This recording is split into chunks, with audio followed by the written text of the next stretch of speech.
Good morning, everybody. Welcome back. They're installment of Scott selections here for Wednesday, June 21st. For again, today's play of the day. Quick recap what happened yesterday. We had a nice winner in baseball with the Cubs on the money line at minus 125 on DraftKings. Really never in doubt. Cubs scored a couple runs early, then a couple of insurance runs late, but that really didn't matter because Pittsburgh could not score the entire game. In fact, they did not have a single guy reach third base the entire game. We assume Stroman would pitch well because he's been amazing all season long, and Stroman once again was dominant, 7 innings and no runs. And Pittsburgh, like I just said, did not even have a guy reach third base.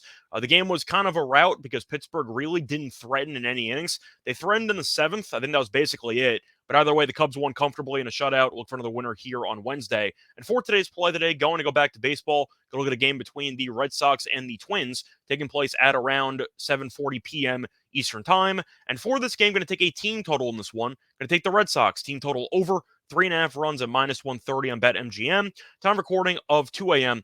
Eastern Time. Covering why we're going to take the Red Sox team total over in this game. First reason, Boston's offense has been very good all season long, as the Red Sox are averaging 5.1 runs per game, which ranks sixth in the league. On top of that, the Red Sox have been very good offensively lately, as Boston has scored at least 4 runs in each of its last 7 games. So based on the current form of the Red Sox offense, I do think this number feels a little bit low for a team total, especially considering how bad Minnesota's pitching's been over the past week. The Twins have allowed at least 6 runs in 5 of their last 6 games, including each of the first 2 games in the series. So far, Boston has kind of teed off against this bullpen and the pitching staff. I think you might be in line to see a similar story in this game.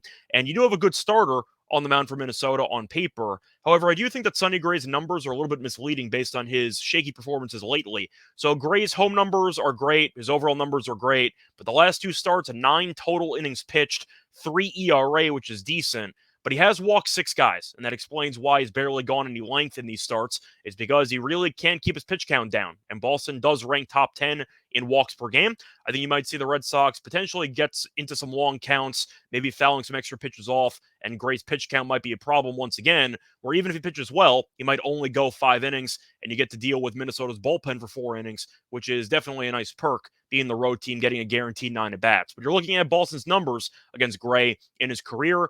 They've actually been very good. So going through, Boston's active batters have 57 career at-bats against Gray, a 302 batting average, and a 351 on base percentage. So like I said, Boston has done pretty well against Gray in terms of actually making contact and getting on base. And I do think, once again, if Gray's going to struggle getting outs quickly, he might get pulled relatively early. And with Minnesota's bullpen being in shambles right now, I do like the prospect of the Red Sox getting to 4 in this game.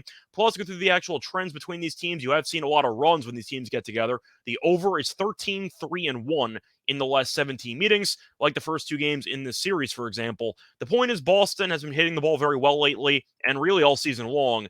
But Gray's been kind of underwhelming lately, and I do think that 3.5 for a team total is showing Gray a little bit too much respect for his overall body of work in comparison to his recent performances. But Boston's done well against them. They've done well offensively in the past week. And at the end of the day, I do think this team total is a bit low. I think Boston probably gets to 4 or 5 at the end of 9 innings. Play that once again here for Wednesday, June 21st is going to be on the Red Sox team total over 3.5 runs at minus 130 on BetMGM. Bye, everyone.